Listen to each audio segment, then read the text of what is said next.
Hi, everyone. Welcome back to another amazing episode on the Unleashing Potentials podcast. My name is Bernadette Desir, and I'm your host. And joining me today is special guest, Shelly. How are you? Great. How are you, Bernadette? I'm good. I'm staying warm, I think. Yeah. Yeah. Yeah, well, trying to here in the Midwest. It's been really cold, but Mhm. the forecast is looks to be improving to like 40 degrees by Thursday. So Oh, that's like a heat wave for us. oh, wow. Where about are you? Suburbs of Detroit. Oh, okay. That's awesome. Yeah. Welcome to the podcast. For us to start, can you tell us who you are and what you do? Yeah, well, my name's Shelly Edwards Jorgensen, and I've done a lot of things in my life. I'm a wife, I'm a stepmom, I'm a grandma.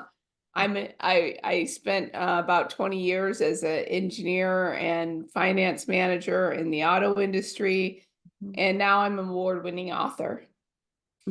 That's so cool. That's really cool. So what do you write about in your book? What is your Well, book my about? book my book is a memoir. It's Mm, about overcoming adversity. mhm, I've written my story to try to help others find hope in their journey in life because everybody faces adversity. mhm. And so Beautiful Ashes is the name of my you're looking it's Yeah, this is my memoir, yeah. and it's a labor of love. I'm a dyslexic engineer, so Mhm, I didn't ever set out to write a book. mhm, And but I was guided to do so. mhm, Um and so that's what I did. mhm. I I had a friend of mine who is a writer help. So when I say I'm a dyslexic engineer, don't think it's poorly written. It's won several writing competitions, so Mhm, it's well written, and mhm, everybody who's ever heard my story throughout my whole life is like, oh well, this needs to be a movie, mhm. and so now it's a book.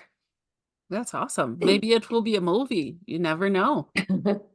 Well, it could be. Yeah, yeah. So can you take us back to your childhood? What was it like for you?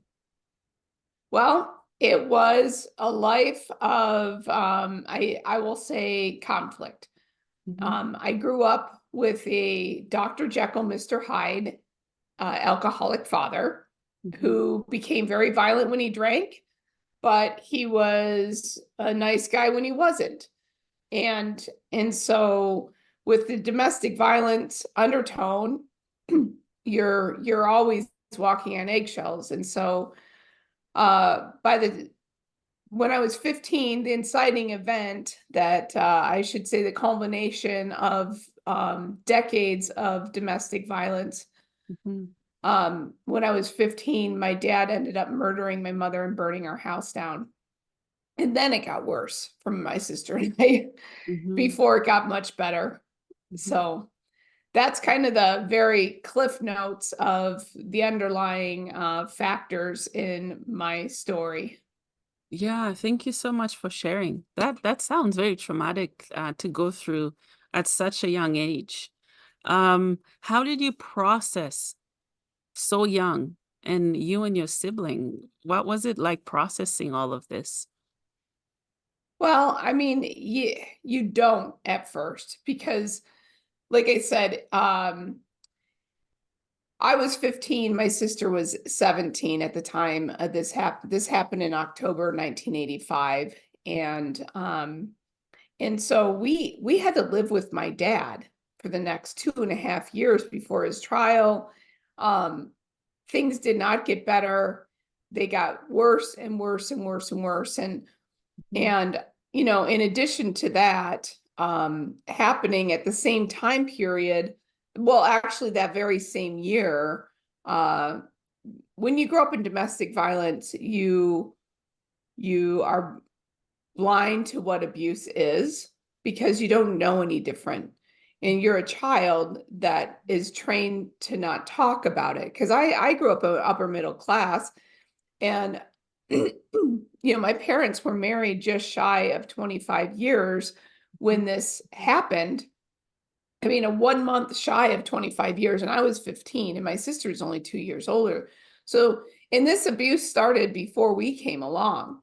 So the pattern for my parents was deeply ingrained. I mean, they were 10 years into marriage by the time I came along. And so I was trained from the beginning to not talk about it. In my book, I talk about how there's these morning after breakfasts where, mom will have scratches on her neck or whatever. My sister and I would have prevented him from killing her that night. And we're waking up to homemade hash browns and sausage and eggs, and sitting down as a family and not saying anything. So so that sets you up for other abuse. And so, like I mentioned, the same year that my mom was murdered, I was raped twice. And I experienced child molestation as well. So by the time this happened, I've just riddled with trauma. And you're just coping. I'm living with my dad. I'm trying to cope. They put me on the stand to be the star witness for the prosecution. Then I had to go home with my dad. I mean, the story is insane and crazy. And so you're just coping for a very long time. And you don't really, for years, really, for me, it was like I would just manage to stagger to my feet and the rug would be pulled out from underneath me.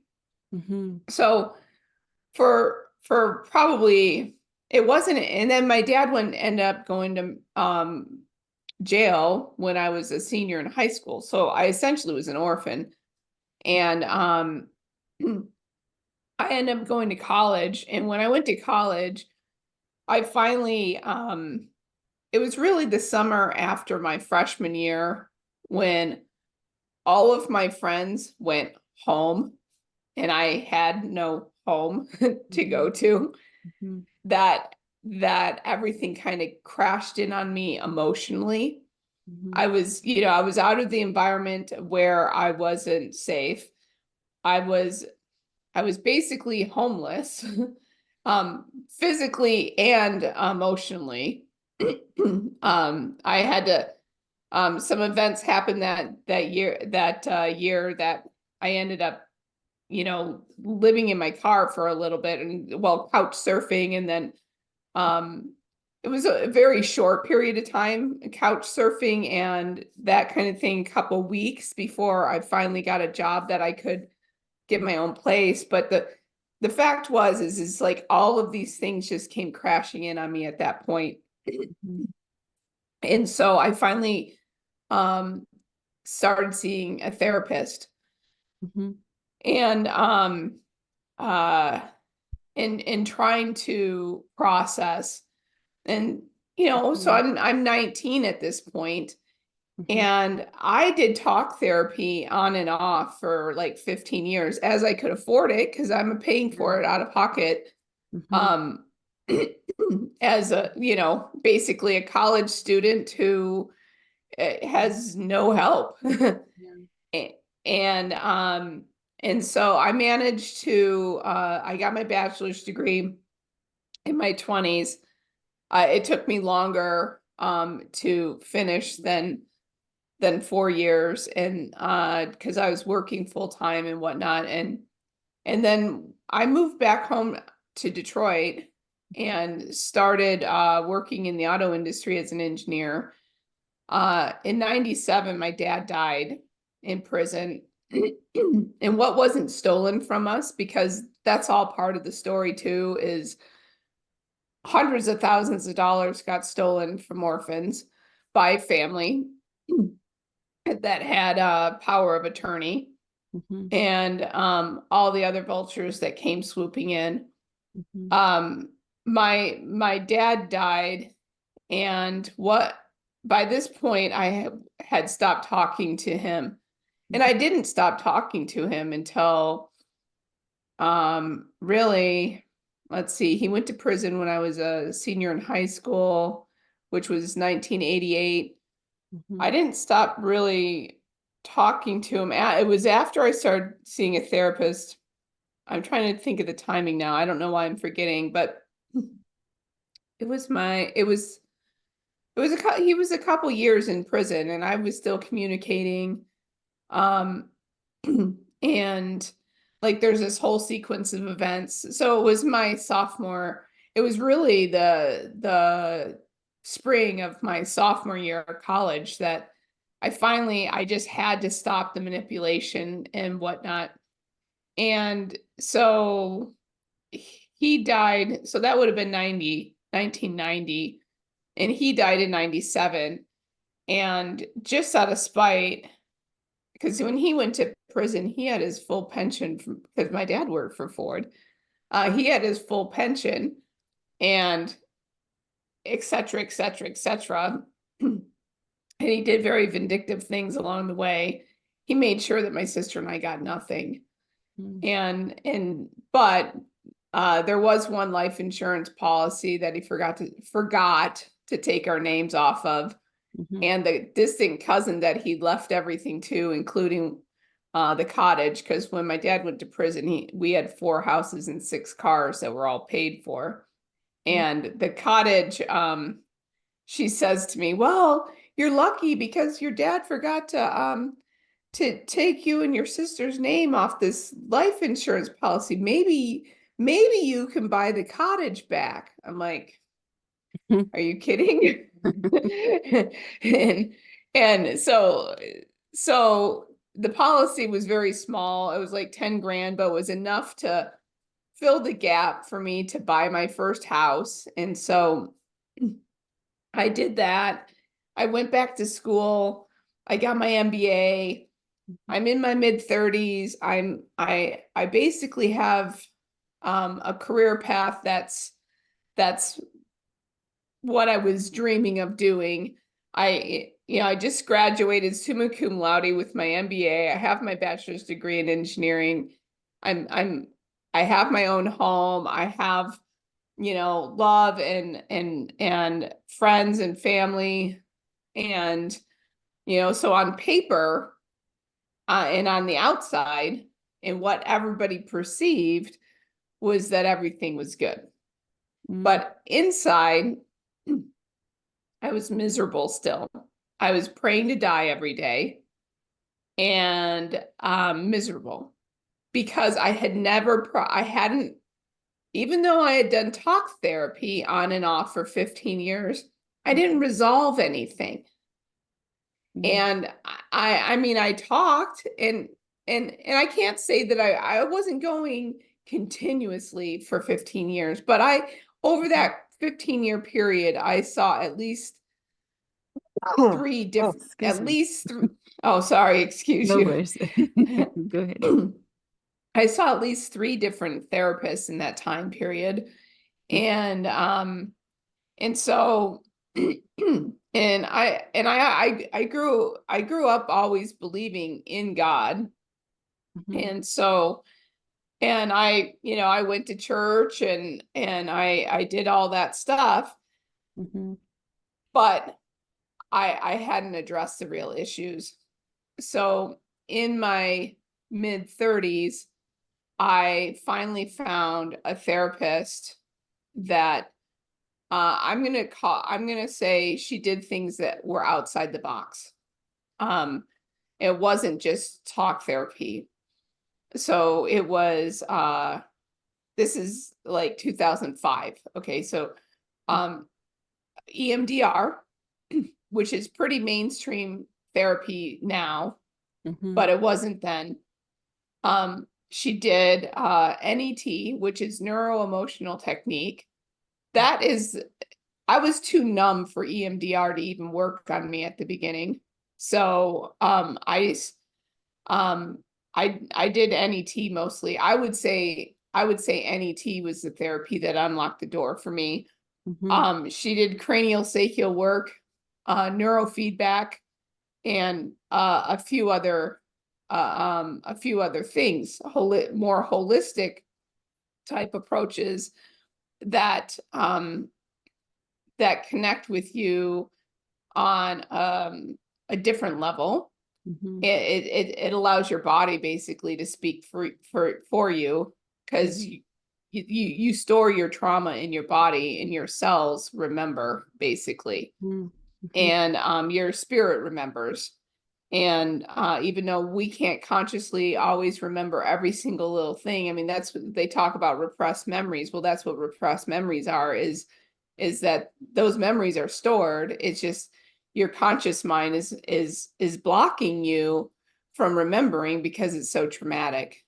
And so um and at the same time, because the one thing that's a misnomer is that therapy is a one size fits all. That is not true. You have to find the modality that works for you, and there's lots of them. Mhm. And and so I finally found NET therapy, which and these other things, but I'm going to focus a little bit on NET, which is neuro emotional technique, because Mhm. that was the one that was um I want to say pivotal for me. And but I did two things at that time. Mhm. Not only did I find a therapeutic trauma modality that was helping me, I'm even going to say, I identify and recall the root causes of the ramifications of that trauma. Mhm. Mhm.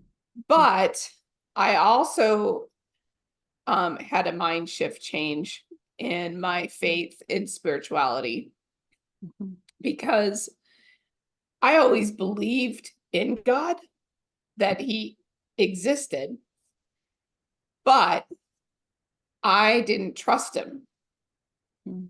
because I had been victimized by so many men. I had been victimized by my parent, and betrayed in such a vile way. It's like, if you're supposed, I look at God as a heavenly father. So if he's the father and my father did this, well, I can't trust you, because you know Yeah. Yeah. this this guy was, rubbing my leg cramps at 2 in the morning after Disney World, and then he ends up doing what he did. You know what I'm saying?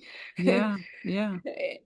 Yeah. And so but I read this book. It's called Believing Christ by Robinson is the author's name, and Mhm. he made a pretty profound statement that says, I'm going to paraphrase terribly, but basically, millions of people believe that Christ exists, Mhm. but do you believe him? Do you believe that he actually can do what he says he can do? Meaning, not he didn't just atone to for us to be able to repent of our sins, but he atoned so that we could be healed from all infirmities, whether it is physical, mental, emotional, or spiritual um, harm Mhm. that we've experienced.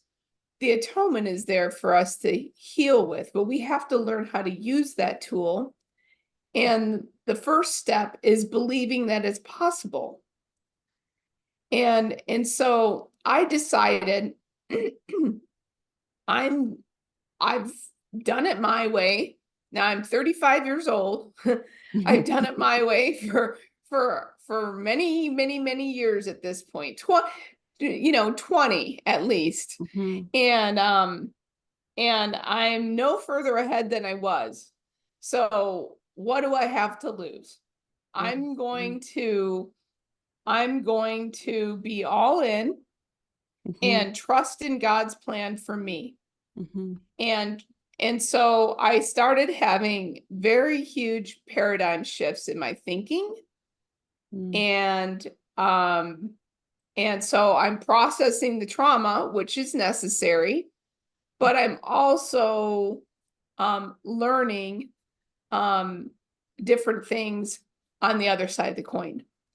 So number one is you have to believe, you have to trust in God's plan for you. 100%, not 99, but 100%. Yeah. And one of those things is realizing that adversity is a gift. Mm. Adversity is the tool in which we learn. And it's the goal in life for us to learn and to grow and to develop Christ-like attributes.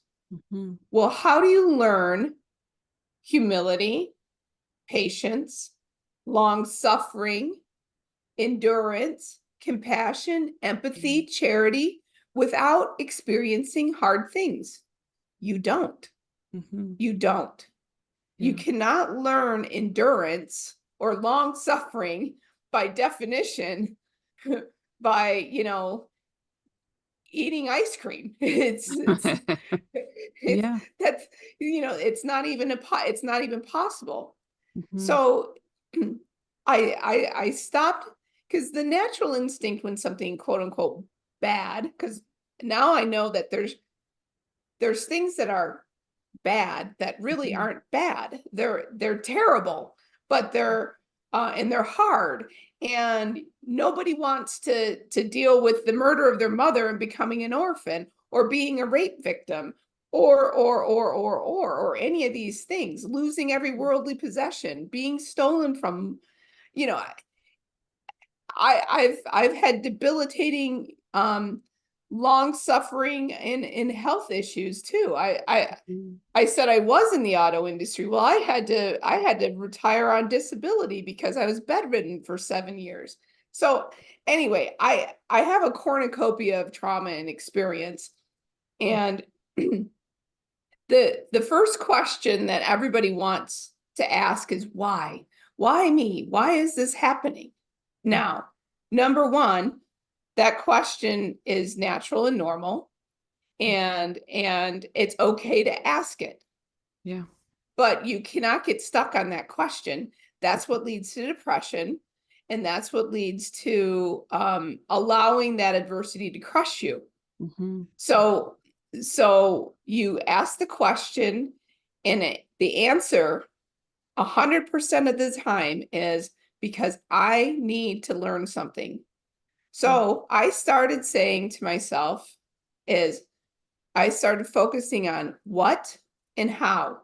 What am I supposed to be learning? And how can I take that knowledge to help myself and others? Mhm. Because life is a team sport. It's about helping others. You're doing it by hosting this podcast. Yeah. That's that um when you're self-absorbed and you're only looking inward, all you can see is the poor me. Mhm. And um Mhm. and or if you're comparing yourself to somebody else, that's the other thing I learned.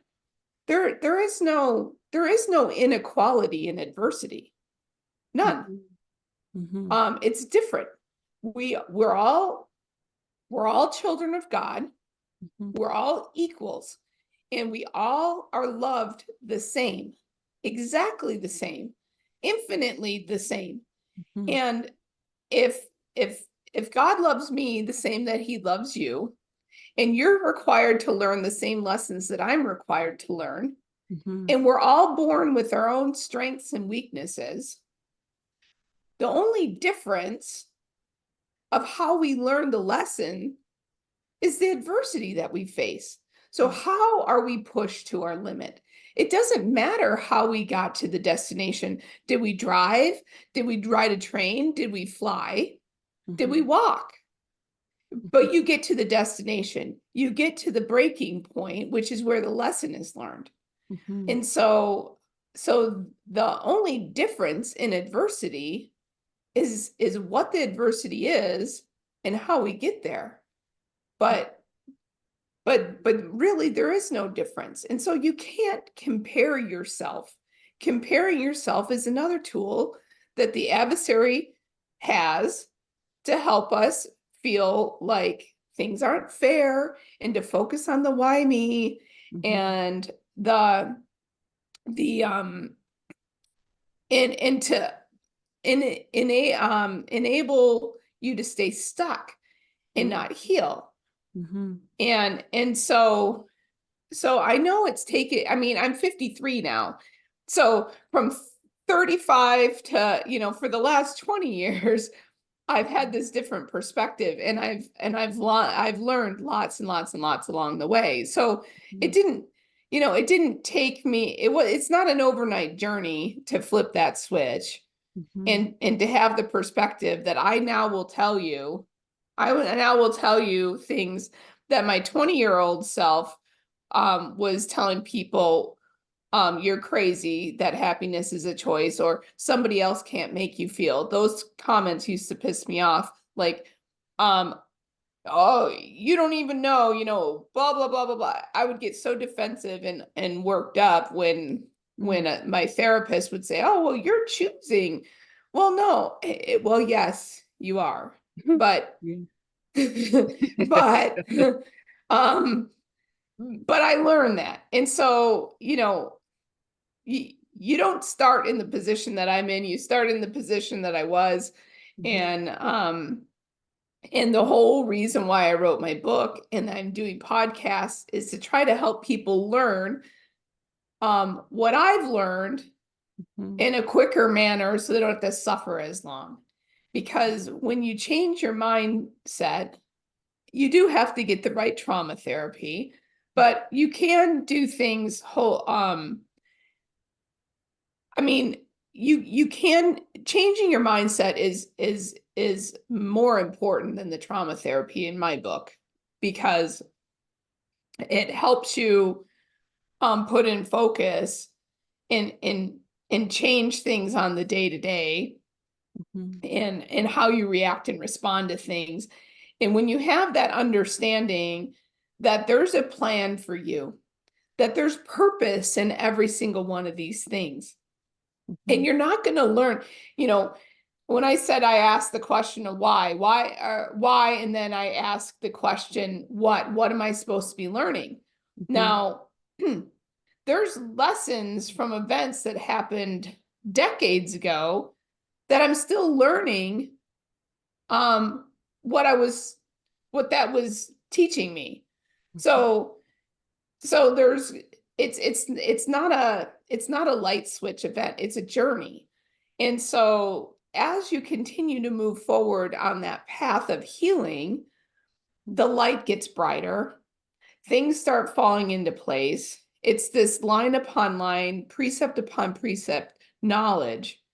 And so now I'm at a point where I look at all adversity as an opportunity for growth.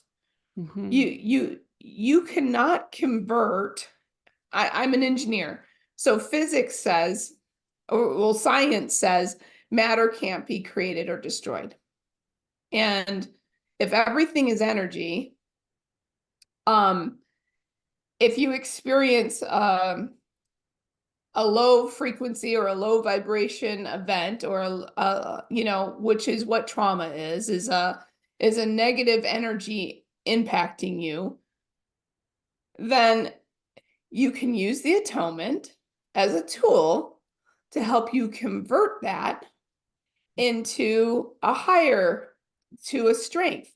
So you can it's the conversion process that lifts you.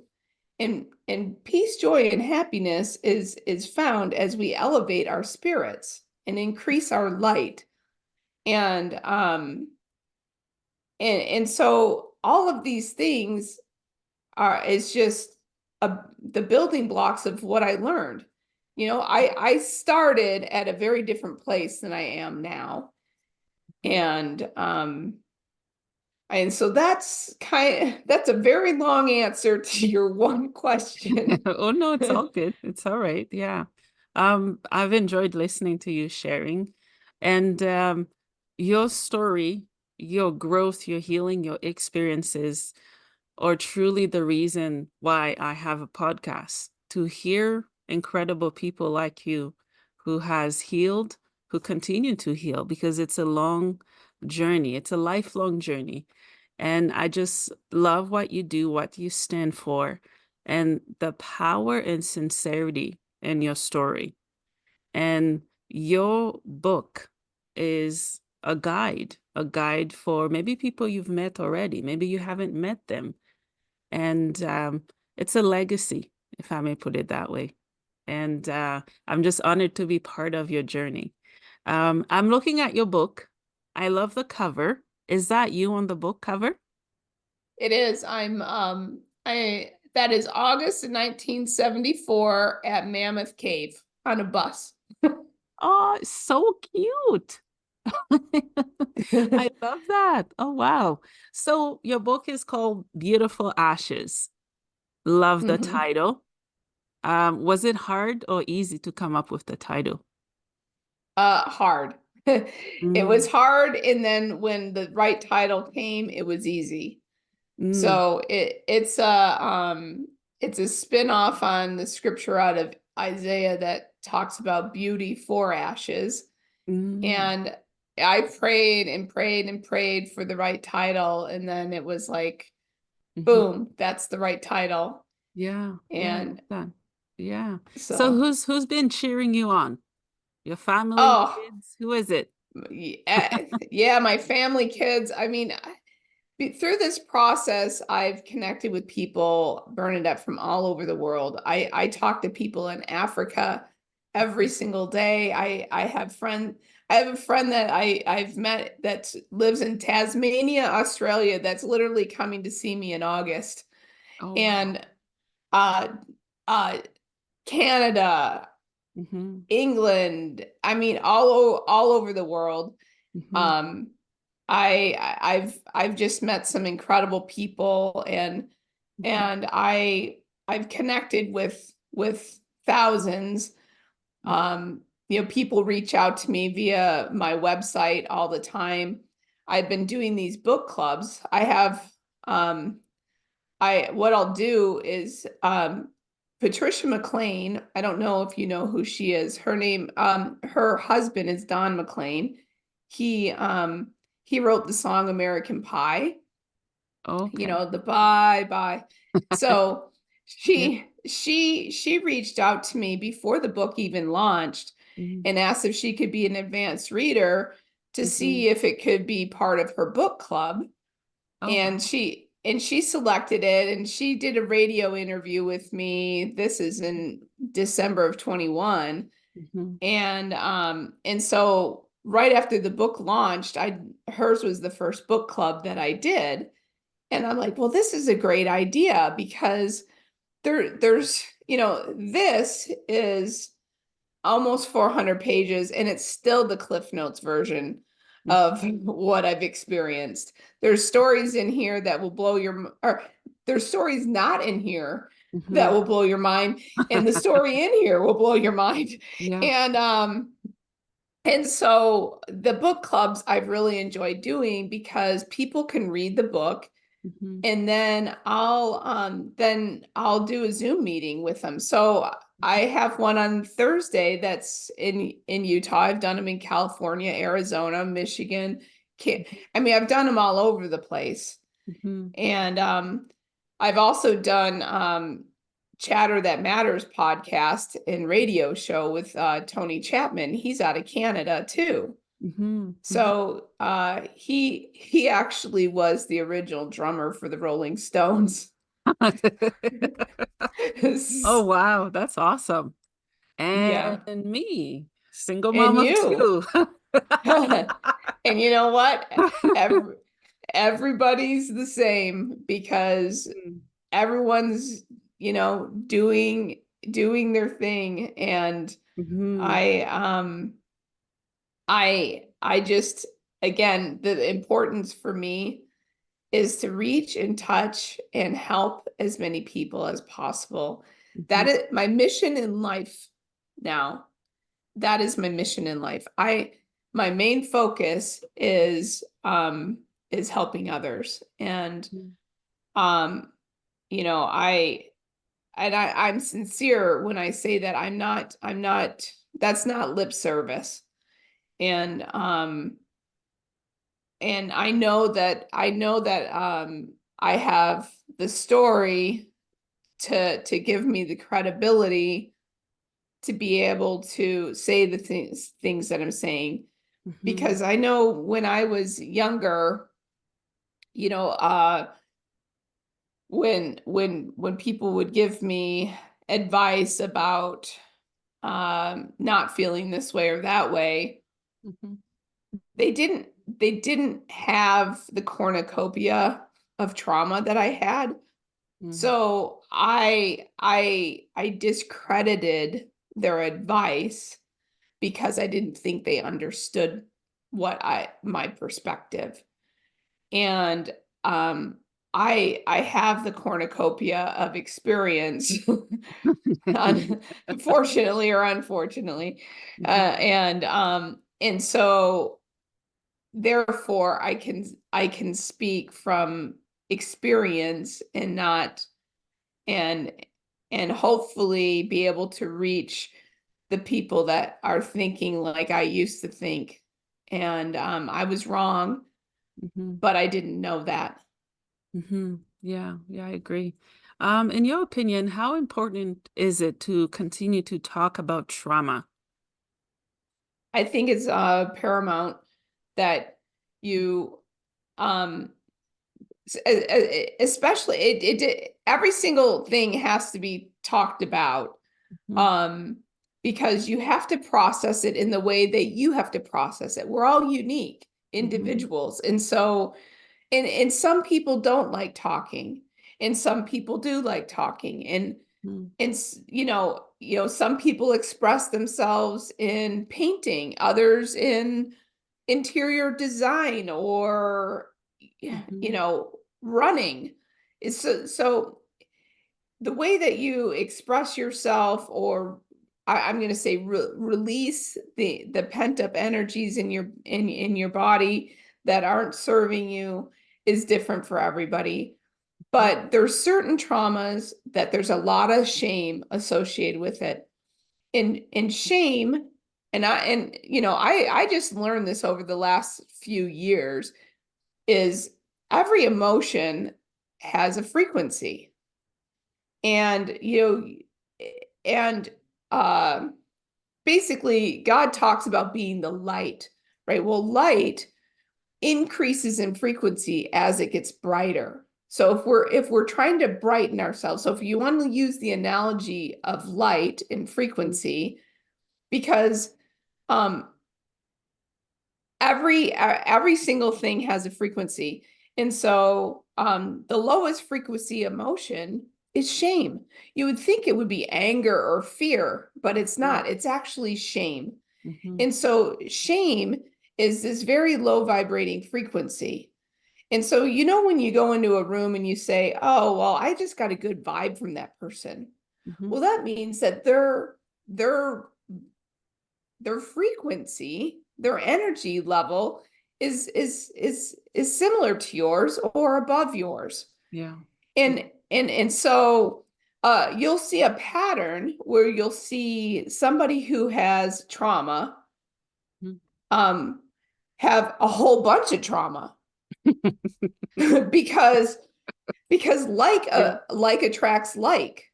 Mhm. And I mean, there's a cycle of generational trauma. Mhm. But when you're impacted by trauma, and you're feeling shame, and you're feeling fear, and all these low vibrations, you're going Mhm. to attract, the law of attraction, you're going to attract that same frequency of Mhm. individual into your life. Mhm. And that's not to say that, if you elevate yourself, that you're never going to interact with people that are resonating at a lower frequency than you. Mhm. But as you take shame away, and you increase your vibrational frequency to something higher. Well, the highest is like joy. Okay, so here's an Mhm. interesting thing about God. He always asks us to do things that are our benefit, but we think that he's asking us for tasks. Okay. So in prayer, we're instructed to express gratitude. Mm. Okay. Now, do you think that an all-knowing God really needs us to continually thank him? Mm. No. Anyway, long story short is that the Heavenly Father asks us to express, and what I've learned is that gratitude is the mechanism in which you convert low vibrational emotions to Mhm. high vibrational emotions. Mhm. So, and I really wish that the video was working for this, but I also learned an exercise that we can do to help elevate and convert um, um, Mm. shame into happiness. Is well, they've measured now that there's almost as many neurons in the memory neurons in the heart as there is in the brain. Mm. And so they also have measured that if you do this simple exercise for just 3 minutes every day, or for just 3 minutes, they Mhm. can measure a, a reduction in your stress hormone for up to 6 hours. So if you want to Mm. reduce your stress and anxiety, this is a simple little exercise. You Mhm. you lightly touch the center of your chest over your heart with your hand. You get in Mhm. a comfortable position. You Mhm. you you touch your heart with your hand. You Mhm. close your eyes. You slow your breathing down so that um you're exhaling 2 beats longer than you're inhaling. Just slow Mhm. your breathing down. Then once you get in your rhythm of breathing for 3 minutes, think about the things that you're grateful for in your life, whatever they are. Even Mhm. if it's just the fact that you woke up. Maybe you're not grateful you woke up. You got to find something else. You have a dog or a goldfish or whatever. Mhm. Um, think about the things that you're grateful for. Mhm. And while you're touching your heart, you're doing your breathing, you're thinking about the things that you're grateful for. Allow yourself to feel that gratitude. Mm. You do that for 3 minutes. It's the connecting between your heart and your mind Mhm. that will elevate you. And that gratitude is a cleansing mechanism Mhm. for other things. Mhm. Yeah. And that's just one simple little exercise that you can do Mhm. that, if you're consistent, can help elevate you out of shame. Mhm. But I mean, I went in the down this in the weeds over here on the question about if we should still talk about trauma. And Mhm. yeah, because there's a lot of trauma, especially like rapes and sexual assaults and molestation, that have a lot of shame associated with it. Mhm. And one of the things to eliminate the shame is to talk about it, is to acknowledge that you don't need to be ashamed of being a victim. You Mm. know, I have an audiobook version, I have an ebook version, and I have a paperback version of my book. Mhm. And Audible reviews are separate from the Amazon reviews, even though they're both the same company. And so I have one Audible review that is horrible. Every other one is 5 stars. But this Audible review is written where I'm being victim shamed and blamed for not standing up uh to the adults in my life that were stealing me, allowing myself to be in a position to be raped by the same guy that molested me at 11, and he raped me at 15.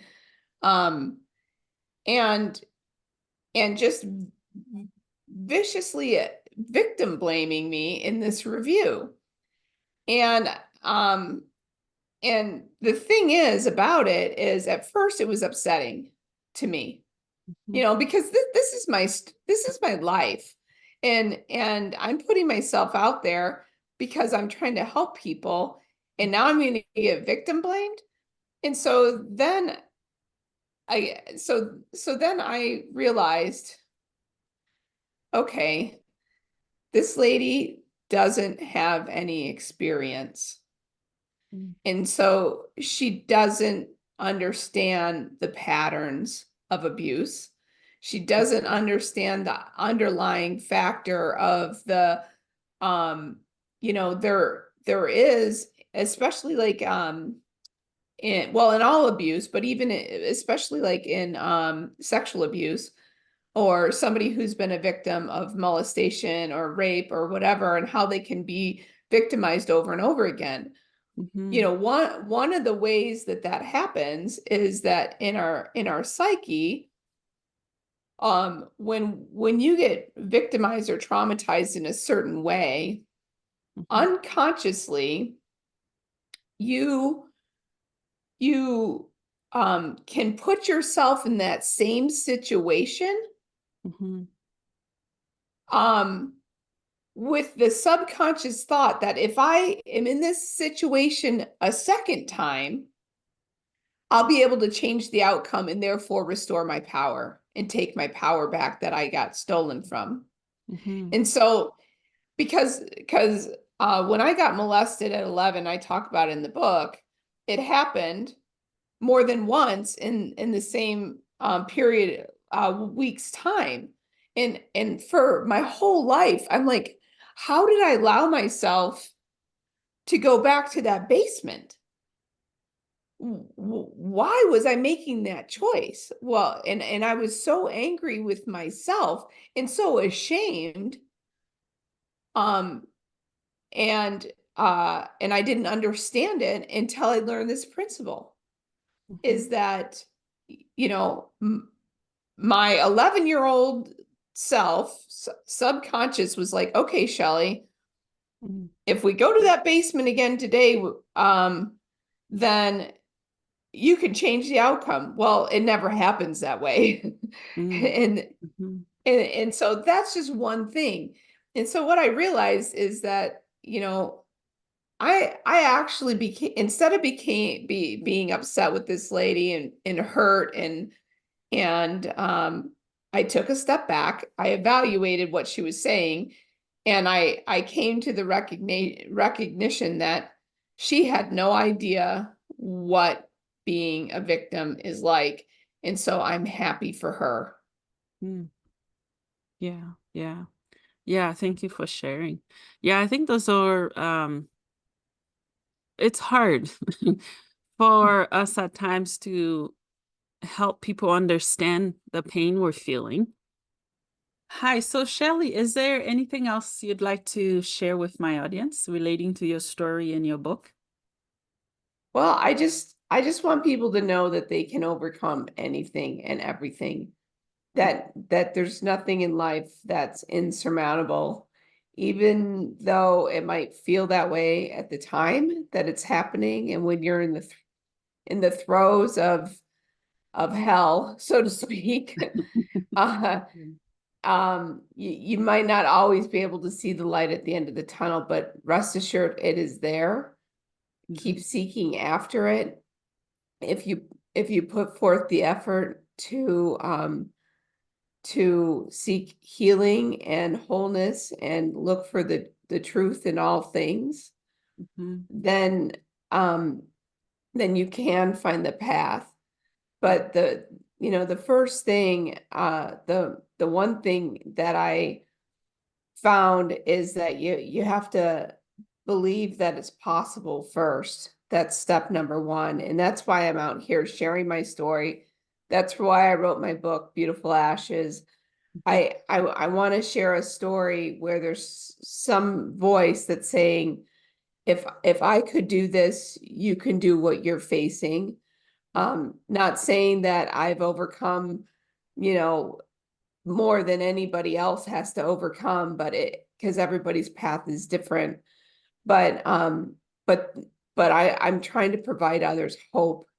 They can at least see an example of somebody who's been through, like I've said before, a cornucopia of trauma.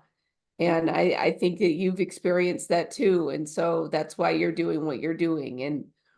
And there is a path to healing, and the journey is not linear, and but we all can achieve that. You just have hope that it's possible, Yeah. and pray for the strength that you need to endure it. Don't ask for the obstacle to be removed, because God doesn't work that way. Mhm. These things, it's not that he creates these obstacles, but when they're placed before us, it gives us an opportunity to grow, and therefore he won't remove the obstacle, but what he will do is give you the ability to overcome it. Mhm. So you have to trust in his plan to get you through these things. And it is possible. And there is a light at the end of the tunnel, and love and peace and happiness. And it's an arduous journey that's up and down, and it's a lifelong pursuit. There is no end of adversity in life. Mhm. It just changes over time with you. Mhm.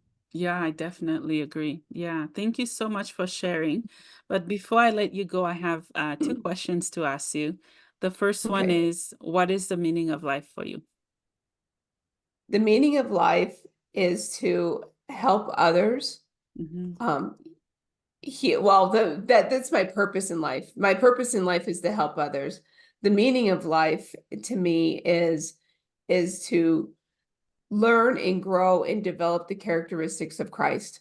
Mhm. If we can, and to me the pinnacle characteristic is charity, which that's that's not exactly just giving money to a cause. It's charity is a state of being. Mhm. It's pure love for all mankind.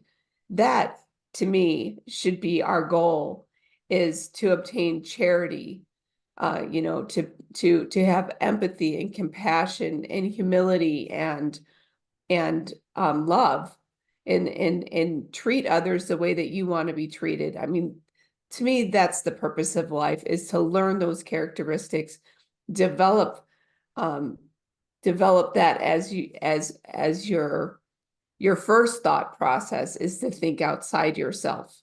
Mhm. So that's my purpose. Yeah. Yeah, I love that. Thank you so much. My last question for you is, where can my listeners find your book and the Mhm. amazing other works that you're doing? Well, my book is on Amazon, Barnes and Noble, basically anywhere online that books are sold. Mhm. Or you can go to my website. There's links on my website, beautifulashesmemoir.com. And also on my website, I have most, not all of the podcasts and radio interviews that I've done, because some of them haven't been released yet. Yeah. And I have a small section where I've done some life lessons, Mhm. and just a few other resources on there about links for domestic violence support, alcoholism support, things like that. And Mhm. then I also I have a link that says that's for fundraiser, and it's not fundraiser for me. When I was launching the book, I wanted to do something special, and one along the way, I met Patricia McLean, and she started a nonprofit organization in Maine for domestic violence.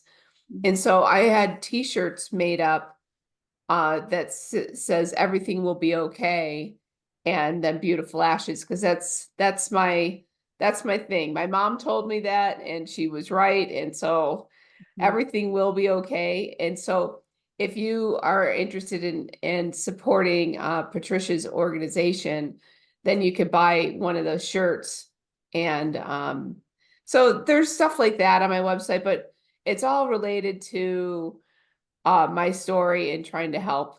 I'm just trying to teach what I've learned, so anything that I learned, somebody else might be able to pick up for themselves. Yeah, I love that. Well, Shelly, thank you so much for your time, for sharing your story and passion with us, and for sharing your book and the amazing other works that you're doing.